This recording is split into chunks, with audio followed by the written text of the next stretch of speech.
Grabe tong tito ko na si Boy Ubo. Magkasama lang kami sa bahay, nag-message pa. Sabi niya, Kuya Dugs, proud ako sa'yo. Bilang tito mo at pamangkin kita, gawin mo yung mga bricks mo na laruan. Lagyan mo ng design na para aquarium na walang tubig. Ano yun, aquarium na walang tubig? Tapos sabi pa niya, pag nagawa mo yun, mag-aasawa na ako. Asawa, wala kang jowa eh. Hindi mo sure.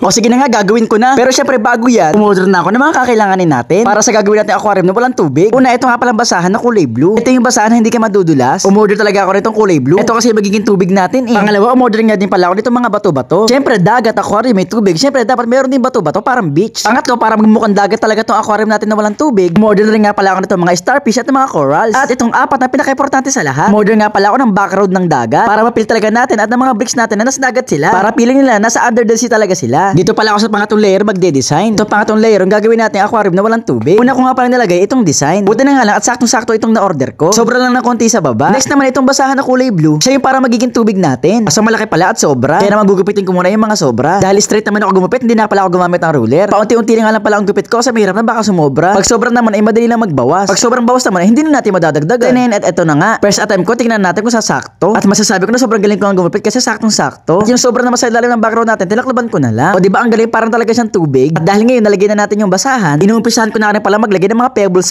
O di ba may pebbles naman talaga sa ilalim ng mga dagat. Bukod sa pebbles, meron din malalaking bato, di ba? Sa mga ganyan nga mahilig magtago yung mga isda eh. At syempre, pinaka-importante ito mga starfish at mga corals. Maliit lang to pero 70 pesos ang isa. Akala ko nga malaki kasi medyo mahal eh, hindi pala. Kalahati lang siya na kalahati ng hiniliit na deliri ko eh. At ayun, natapos na tayo mag-design ng aquarium ko na walang tubig. Ililipat lang natin dyan yung mga bricks ko. Ito nga pala mga bricks ang ilalagay ko. Yung mga Pokemon na nakatira sa dagat, si Magikarp. Ito naman kulay blue, si Mudkip. Ito si Squirtle, obvious naman pagong siya, di ba? Ito si Krabby, obvious naman talangka siya. So konti pa lang sila, 4 na peraso pa lang. I mean marami naman sila pero 4 lang sila nakatira sa tubig kasi eh. Para naman sa mga hindi familiar sa Pokemon, papakilala ko sila sa inyo. Ito naman siguro ay obvious na. Ito nga pala si Krabby, obvious naman di ba na isa siyang talangka. Ito si Mudkip, sa mga hindi nakakaalam, isa nga pala siyang axolotl. Naglagay nga pala ako ng picture para alam niyo ang itsura nila. Sila yung mga uri ng hayop o animals o Pokemon na nakatira sa tubig. Oh, ito pa isa pinaka-obvious kahit grade 2 kilala to si Squirtle. Kitang-kita niyo naman di ba isa siyang pagong. Dito siya nilagay sa gitna kasi siya talaga yung pinakabida sa kanilang lahat. Oh, ito ipapaliwanag ko ba? Isa siyang isda, isa siyang karpa. Alam niyo naman siguro kung ano yung karpa, di ba? Karpa o isang koi fish. Dito siya sa una, kailangan naka-side view siya para kita. O di ba ayan no, para na silang nasa dagat talaga nakatira, di ba? At eto na nga ang ating aquarium na walang tubig. O di ba ang ganda na, nagiging creative na tayo. Hindi na boring ang cabinet natin dahil meron ng mga design. At umpisa pa lang yan ha, 4 pa lang sila. Grabe, lalo na pag nasa malayo, sobrang ganda niya tignan. Siguro maraming kukuha ng idea ko na. Pero okay lang kahit gayahin niya sa akin. Kasi maganda naman talaga, di ba? Kasi napansin ko nga medyo boring din yung una. Buti lang naisip ko lagyan sila ng design. O siya, tatakpan ko nga pala muna kasi ginagalaw ng mga bata. Baka makalas pa tong mga bricks ko, takot. Yung mga nagtatawa, bakit nga pala hindi pa ako nabubuo ng bricks? Sobrang tagal kasi dumating na order ko at galing pa to ng China. At dahil nag-Chinese New Year sa kanila, walang deliver. Eto, ibig na magbuo, nag-design muna ako. Alas simulan ko na mag-design. Ang balo ko lang sa pinakataas yung mga fire type. Dito naman sa pangalama, mga grass type. Pangatlo yung water. Dito sa pang-apat, yung mga ice type. Pero dito sa panglima, ano kaya magandang element? Comment nyo mga fairy, dragon, ghost o normal.